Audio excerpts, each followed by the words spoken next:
thank you so much for tuning into BAYFOCUS this week. Well, you want to stay tuned. If you have a heart for missions, this is the program for you. There is so much that God is doing around the world, and periodically we like to feature that here on BAYFOCUS, because you need to know and be able to partner with missions organizations to help get the gospel out in unique and creative ways. And we have one of those ministries today. Mission Ascend has gone into the country of Nepal, and it's an incredibly interesting story. We have the founder of this ministry is going to be on with us in just a moment. We're going to devote the entire program to tell you what's going on there since we've had him on the show last. Just recently returned from Nepal. They've also been doing some work over there with everything going on with COVID and helping to meet the physical needs and spiritual needs of the people there. Let's give you a little bit of a look here at Mission Ascend in Nepal.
Well, that gives you just a little bit of a look at Mission Ascend Ministry in Nepal. We are so honored today to have the founder of this ministry with us, Mr. Chuck Walthall. So great to have you back. You've been with us, I can't remember, it was about a year and a half ago, I think? About a year and a half ago, yes. Yeah, and so we're updating our viewers on your ministry, but there's all kinds of new viewers that don't know who you are. And I just want to mention, too, that Chuck is also a very accomplished businessman and an AV consultant, done many projects all over this country. He's also a member of his church staff and tech ministries and missions. But boy, his heart is so focused on Nepal.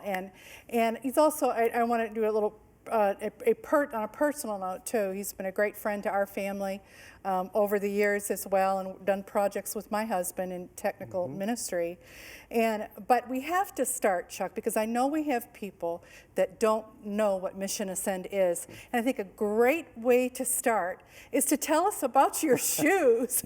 Okay, now I think they're noticeable. I don't know. That's the idea. That's the idea. I enjoy wearing these shoes because it invites people to ask me about my story. And it begins with the first trip to Nepal. I bought trekking shoes in Pensacola, okay, a beach resort city. And I get to Nepal, we trek up to 12,000 feet, and my feet are killing me. And so I immediately find a trekking shop there in Namche, and I bought a pair of tennis shoes that were neon green. So I wear these shoes, and people ask me that, tell me about your shoes, and that gives me an opportunity to begin to share with them the gospel. Okay, so they served a real legitimate purpose, and Yes. also really pushed you up on the cool meter.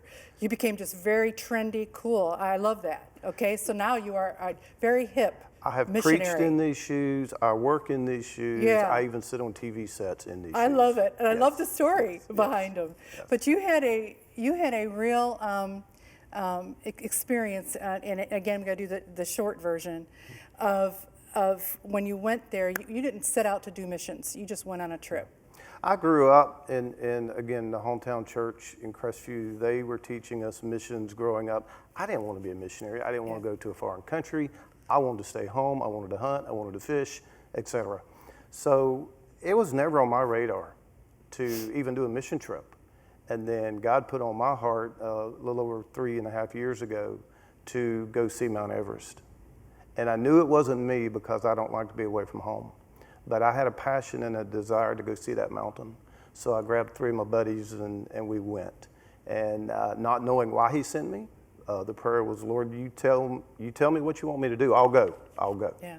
And so we went, and then as we got back, he began to unveil to me, you're going to be a missionary to Nepal.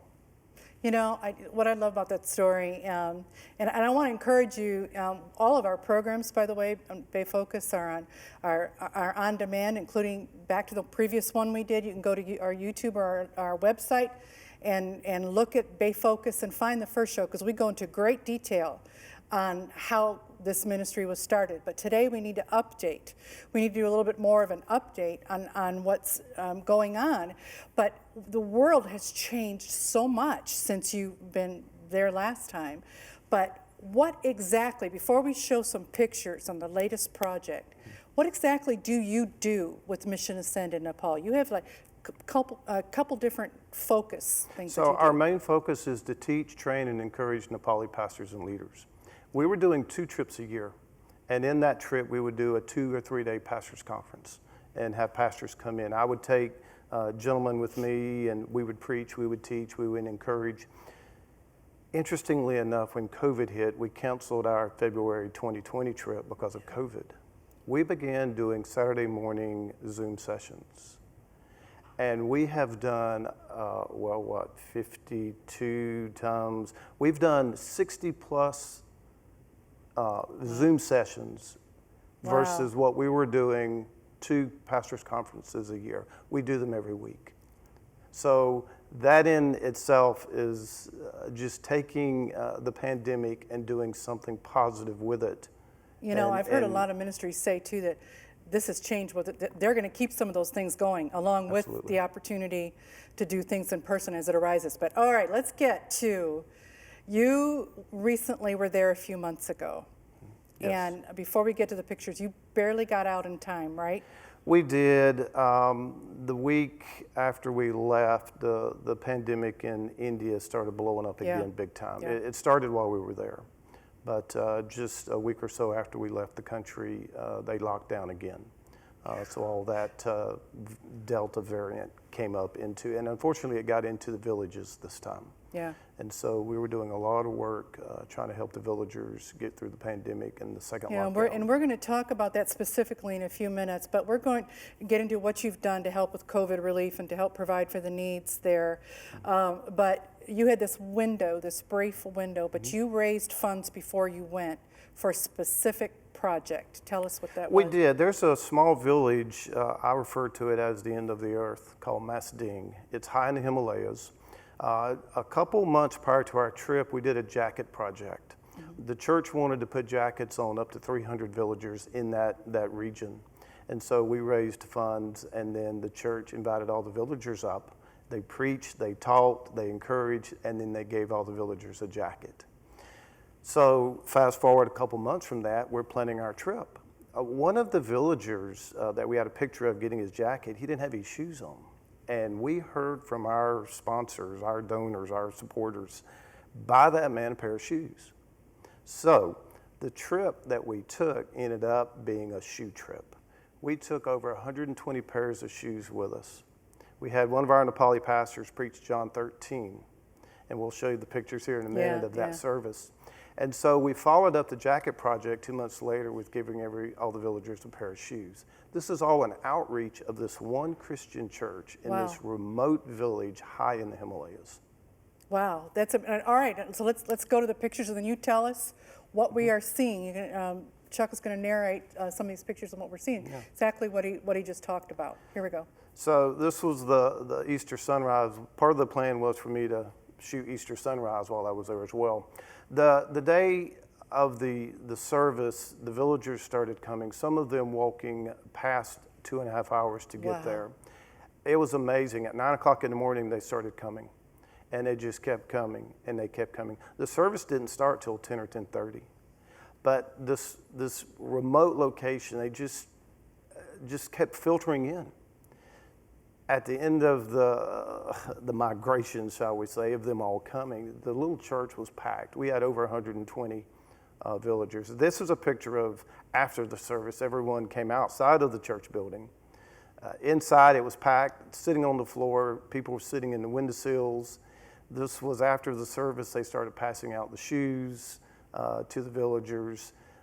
It's just amazing how receptive they are to hearing the good news, hearing the gospel, and then to sense that love from Christians to meet a need they have, as simple as a pair of shoes.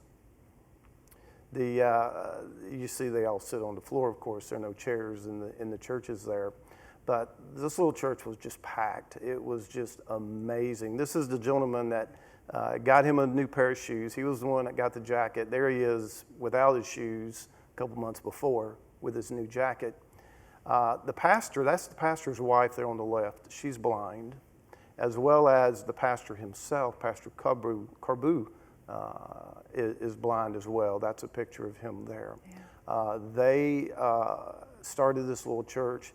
This is the pastor during the service on the night before the villagers came up. And we were teaching John 13 and servanthood. We wanted to teach the church servanthood. And so they served. He washed the feet of his members. And then the next day, of course, they entertained all the villagers as well. This is a school that we work with there in Cherokee as well. We sponsor about 19 children there with tuition and books and supplies.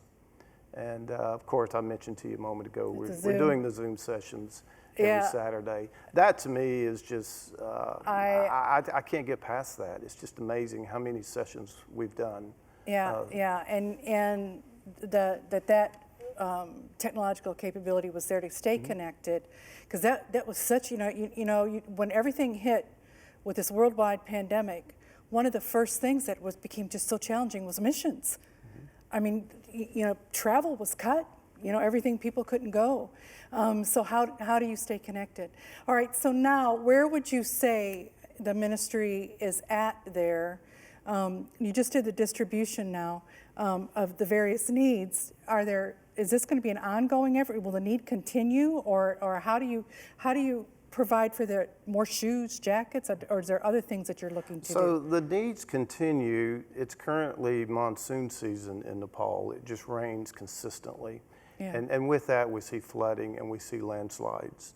Last year, we helped a pastor's family get back on their feet again, losing all their home and all to a landslide. So we're seeing a pattern different times of the year. So that's the big need now, is supporting those. Coming out of COVID, coming out of a second lockdown, now here we are, floods and landslides. There's always a need. And the way the Lord leads us, and through Sakti and his team, he prepares us for, here's another need that's coming. We bought pigs last year to get some of the families started in swine business. This year we've done jackets, we've done shoes. It's I don't know what's next, but we're I know. ready. Well, and then the ongoing, the fact that you're really trying to teach and train as well, leaders and that is the core of what we do. That's the core of what you do. Exactly. These other aspects of the humanitarian side of it's so critical too. However, the core of it, you've got to give people the gospel. You've got to give them a way to spread the gospel, to teach. And we're going to take a break now because we're going to come back and we want to finish sharing the update on what you did in this recent trip that you were over there. And a big part of this was meeting the need of those battling this horrible pandemic. So stay tuned. We're going to show you what Mission Ascend is doing to help provide COVID relief and food as well. Stay tuned.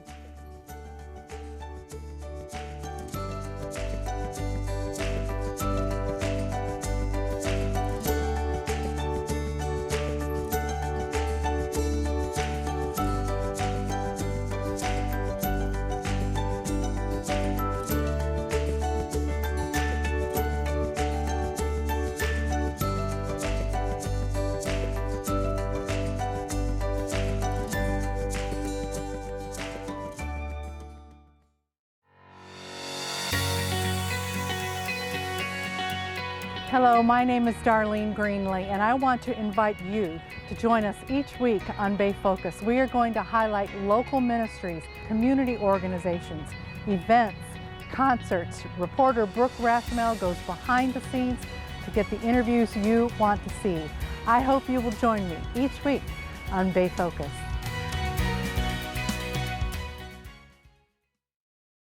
Well, we're back. If you've just joined us, we are talking with Chuck Walthall, who is the founder of Mission Ascend Ministry in Nepal. And as promised, Chuck, fill our viewers in. One of the things you did on your recent trip is provide some assistance for those battling COVID. Before we go to a video you're going to show us in just a moment, before we do that, tell us what you did. Well, as I mentioned, when we got out of the country just a week or two later, the Delta variant filtered up into Nepal and the country went into lockdown again. And unfortunately this time it seeped all the way into the remote villages. So we were working with Sakti and his team to provide ambulance service to bring those villagers down. He's your contact, by the way, for viewers that are just tuning in Nepal. To bring them into Cherikot to the hospital to receive treatment. So there was a lot going on right after we got back. There was no time to rest, basically. So in addition to doing our Saturday teaching and training, now we're working on, okay, how do we best meet the needs of those that are being affected by the second round of the pandemic in Nepal. That grew from there into a situation at the hospital itself, where the patients, there were 120, I think, between patients, hospital staff, doctors and nurses, at the local hospital there, were receiving 1 meal a day due to the lockdown. So Sakti recommended, why don't we put together a team and let's provide a meal, or let's provide meals. I said, I'm good with that. So we reached out to our supporters and our partners and told them what we were doing, and they rose to the occasion. My church rose to the occasion. So for better than 2 weeks, we were providing 3 meals a day to 120 patients, doctors, nurses, and staff at the local hospital during the lockdown. The team, as you'll see in the video in just a moment, the team was preparing the food off-site. And you'll see the magnitude of the amount of rice that they were cooking, and then how they were preparing it and packaging it and then delivering it to the hospital. So these are all opportunities. The Bible tells us 2 things. One, it tells us that we're to go and make disciples. And we're to do that in love. And so working with our teams there, they're expressing and showing love to the, let's just say, non-Christians there. In meeting a need. Love is meeting needs. That's what love means. And so we've had this great opportunity, again, from a bad situation, the pandemic, to provide food and to show God's love.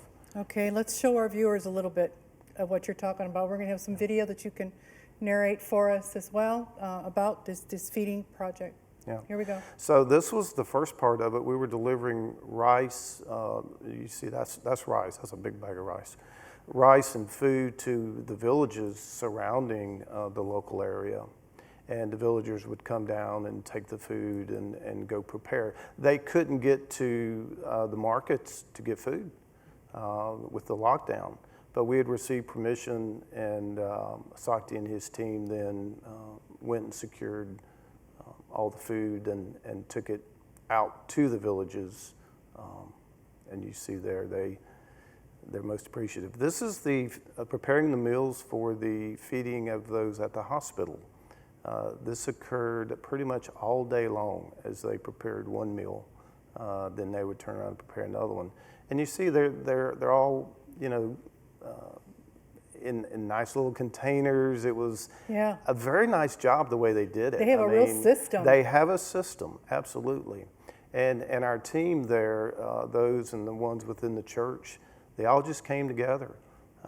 And then, of course, they got permission to take it, of course, to the hospital. That's the hospital they're pulling up right now? Yes, that's a hospital. And when I look at this, it just makes us so appreciate what we have here as far as modern medicine. They're very, very conscious of, meeting the needs of those that are ill. But even look at this. I mean, this is, there's no semi-private room. There's no private room. This is one of the COVID isolation rooms. And for them to allow our people to go in, our teams to go in and provide food. This breaks your heart when you're looking at it. This is pretty basic. Yeah, this particular clip is dear to me. This is a Nepali Christian feeding a Hindu patient. Now, if that doesn't answer the Great Commission, of course, our team was recognized by the hospital staff and the local officials as well. That in itself, when they're referred to as the Christian church, is providing food. And we appreciate what the Christian church is doing for our hospital and our staff and our patients. Again, it just brings tears to your eyes seeing that. What I didn't see was ventilators. I didn't see like the high tech. They're having, what is the situation over there to treat patients? We saw that in India, that they lacked some basic materials. So this hospital is in Cherkot, which is about 5 hours from Kathmandu. Most of the ventilators are all going to be in the hospitals in Kathmandu. So they probably have some at that hospital, but it's just first nothing like first what line. they need. No. Oh, But we're thankful now because the lockdown is over and all of those patients survived, and the church there has made an impact. Yeah, patients. That's the thing. That's what you look at, is that the crisis brought even more opportunities for ministry, brought to the forefront of the hospital, the community, the leadership. They clearly recognized what you're doing. Okay, tell our viewers, we have one more picture we're going to show a little bit closer to the end, but tell our viewers, and I want to say stay tuned because that picture is very close to my heart. So you want to stay tuned because it's something really cool that they make and do in Nepal. But tell our viewers, what are some of the greatest needs there right now? What way could they help? What's on the horizon? So again, we're dealing currently with floods and landslides, and that equates into just this past week, we bought quite a bit of corrugated metal to make temporary housing for those who have lost their homes to the landslide. So on our side, it boils down to funding. Mission Ascend is a framework.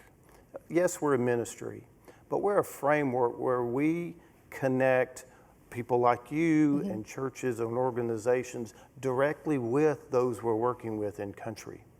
So we don't keep anything. There's no administrative fee on anything that comes in. But we provide a way so that ministry for you in Nepal becomes personal to you. You're connected there. Our church, my church in Crestview, has adopted this ministry. They have adopted Nepal because Mission Ascend made them aware of the needs and of what we're doing and how we're doing it. And so now they are part of that. They don't just give to Mission Ascend. They are Mission Ascend. Okay, so they can go on your website. Yes. And they can contribute through that way. Or also there's an address, there, everything that they can get. We're going to, you've seen that information already on the screen in the show, but you can go to the website and find it. All right, we're running out of time. I have to show this. Anybody that knows myself, and particularly myself and my husband, which Chuck knows, both of us, we love coffee. So Chuck sent us these pictures of coffee he can get in Nepal. I just have to show them. Let's show them on the screen. We're seeing, look at it. There we are. And I think there's another one, a picture as well coming. Okay. There they are. That is epic. Those epic. are Darlene Greenlee honey lattes. They're That's honey what I have lattes. named those Darlene Greenlee honey lattes. If you go to Himalaya Java, there in Kathmandu, and you look on the menu, it says Darlene Greenlee. That does not. Are you serious? Honey latte. You'll have to go with me and see. I can prove that. Well, we'll Tell see. somebody to send You a come with picture. me. I don't We'll get a know. menu and see if it's there. But yes, Yeah. that is the famous honey latte that you. Oh, I tell you, dream when I of. saw that, I and go, I who thought knew? about you and Rick Who while knew I you was could- there. I know. And I didn't drink all 4 of those. I drank one. There were other people with us that enjoyed the other 3. Yeah. But I thought of you and Rick Yeah. while I sat there and enjoyed I have that. to say, when I saw those pictures, I went, all the different shops we go to here locally, and then to see that, I go, I don't know if anybody can compete with Nepal. Nepal, that's pretty epic. Yeah. But Chuck, I want to thank you so much for coming on the show today. We're running out of time, so we can't get into any more in depth on anything. But I just want to applaud you for this is one person who God placed in his heart. Your life was okay. You were simple. You didn't need to go out and take on a whole foreign country. You had a great business. You were involved in ministry, but God just opened you to something that this is so powerful to what you're doing, and it's a testament what one person can do if you're just obedient. And you've connected people together. Yes. You have partnership, you have a board, you have people that come alongside of you, and you have the nationals there in Nepal, people that have done this. And I want to thank you so much for updating our viewers today on your trip. And keep us posted for your future trips. We want to keep our viewers available to you to help support the ministry. And I want to encourage those of you that have tuned in today. This is a ministry you can support. This is good ground. I don't bring ministries to you that I haven't personally checked out actually extensively. I really do research on ministries. And so when I say you can contribute to ministries, you can. And this is one of them. Let's keep our missions focus around the world, even during these tough time, this pandemic months, and hopefully we're getting through those, and God is opening doors of ministry again. Thank you so much for tuning in. Keep us posted on what's going on here in the Tampa Bay area. Check us out on social media. I want to hear from you. Have a wonderful week. God bless.